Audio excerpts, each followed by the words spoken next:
La Coupe des Jardins, cette année, qui a eu lieu à Passepébiac, regroupait des jeunes hockeyeurs de catégorie Atome, Pee-Wee, Bantam et Midget dans du calibre 2B, donc double lettre.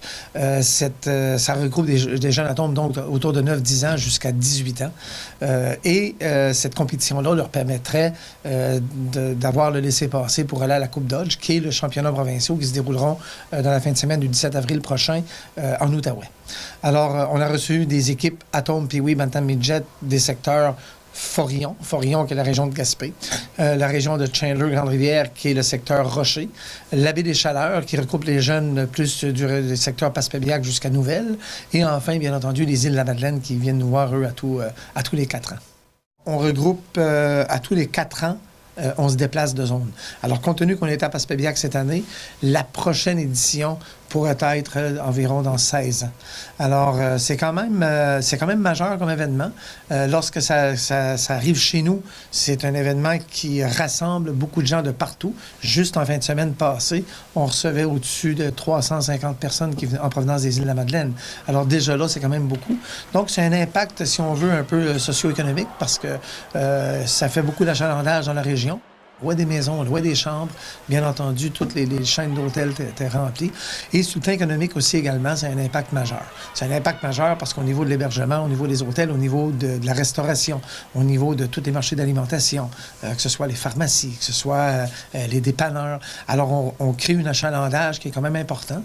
Et lorsqu'on sait qu'on est dans une période des fois difficile, on est en 2 saisons, entre l'hiver et l'été, des fois il y a des moments plus tranquilles, ça nous apporte, en fin de compte, une valeur ajoutée dans la communauté, ça c'est sûr et certain.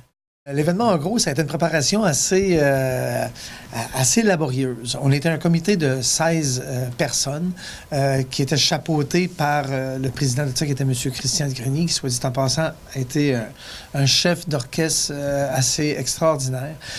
Toutes les personnes qui participaient à l'événement, je parle de l'organisation en soi, qui préparait l'événement, avaient chacun un dossier.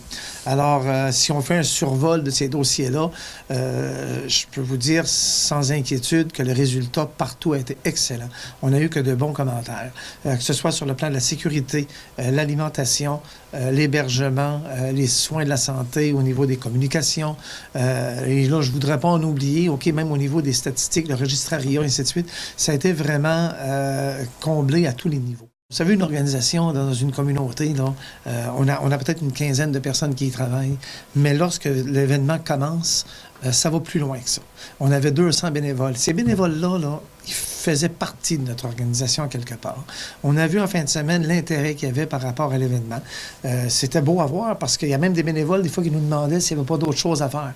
Donc, on avait une implication qui était majeure d'intérêt.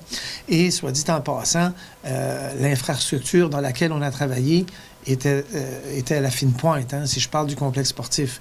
Alors, tout ça mis ensemble nous a permis de réaliser ce projet-là avec beaucoup de travail, mais avec beaucoup de facilité également. Alors, je pense que c'est tout en l'honneur de l'équipe qui a parti ça, qu'on a pris ça en main. Et par ricochet, mais c'est tout en l'honneur des bénévoles qui ont travaillé puis qui ont permis à la population de la région d'avoir ce produit-là en fin de semaine. On a également, lorsqu'on parle d'événements majeurs, on a mis tous les outils de notre bord aussi pour le faire. C'est-à-dire qu'on avait des navettes qui nous permettaient d'aller s'alimenter à la polyvalente, même s'il y avait une certaine distance entre le complexe sportif et l'ancienne aréna. On avait mis ça en place pour favoriser le plus possible de fluidité au niveau de l'achalandage à l'aréna. Au niveau médiatique. Je ne peux pas passer sous silence ce qu'on a fait par rapport aux diffusions sur le web via notre site Internet et le Facebook. L'implication de Télévague, ça a été magistral, qui a apporté encore une valeur ajoutée le dimanche pendant les finales. On a eu des commentaires de partout. Il y a des gens de la région de Québec qui ont regardé nos parties finales à la télévision, c'est-à-dire à la télévision via la page Facebook. Alors, ça a été génial. Alors, on voyait qu'il y avait de l'intérêt de partout. Il y avait de l'intérêt de par nos commanditaires, il y avait de l'intérêt de par la population qui venait et, bien entendu, des gens comme vous, entre autres, OK, qui participaient. Puis je ne peux pas passer sous silence non plus que ces matchs-là ont été diffusés chez Bleu FM de Chandler. Alors, écoutez, là, ça a été vraiment un succès à ce niveau-là. Alors, c'est bien. Puis, ce qu'on retient de tout ça, l'énergie qu'on a donnée, c'est sûr et certain que c'est extrêmement fatigant. Mais ce qu'on doit retenir, c'est qu'on a de bonnes infrastructures dans le coin. On a des bonnes possibilités, que ce soit ici, comme ça s'est passé en fin de semaine, ou que ce soit ailleurs, en Gaspésie ou aux îles de la Madeleine.